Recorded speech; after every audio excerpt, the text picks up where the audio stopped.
এটা কেমনে হইলো? হ্যাঁ, তো ডিসপ্লে তো ফুটে গেছে, মনে হয় তো ডিসপ্লে যাইবো গা। এখন আমি কি করাম? সময় থাকতে হবে, চালা ডিসপ্লে দাম তো জানো কত, 50,000 টাকা। আমার বড় ভাইয়ের একটা পরিচিত দোকান আছে, চল। চল চল চল চল, তাড়াতাড়ি চল। ভাই কেমন আছো?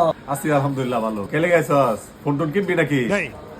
না ভাই, একটা ঝামেলা হয়ে গেছে তো, বন্ধুর ফোনটা ফুটে গেছে, এটাই আর কি বেচবার আনছি। কত বেচবা ভাই? তাহলে দেখি ফোনটা দেখি। ভাই কিনছিলাম তো 1,80,000 টাকা দেওয়ান, ডিসপ্লে যেহেতু গেছে গা, তাহলে 1 লাখ টাকা দিন যে। হ্যাঁ, এত টাকা? रुको जरा। তোমার যে বড় ফটো হয়েছে এটা মোবাইলের দাম এত হইতো না। তোমার আমি এটা সর্বোচ্চ দাম দেওয়ার ভাই বললো 30,000 টাকা। অবস্থা শেষ, জীবন তামা তামা। এই মিয়া, তুমি মোবাইল চিনো মিয়া? তুমি বড় ভাই হয়েছে দেখে তোমার কাছে লইছি মিয়া। এই বেটা কিছু কষ্ট না বেটা, আমি কি কমু তোর বড় ভাই? জীবন আইফোন চালাইছো মিয়া। এটা কার? এই মোবাইলটা কার? হ্যাঁ, এই যে এন্ড্রয়েড এডি আছে, এডি কার? হ্যাঁ, কি এডি? এডি কি? আমার ভুল হয়েছে, ক্ষমা করে দেন।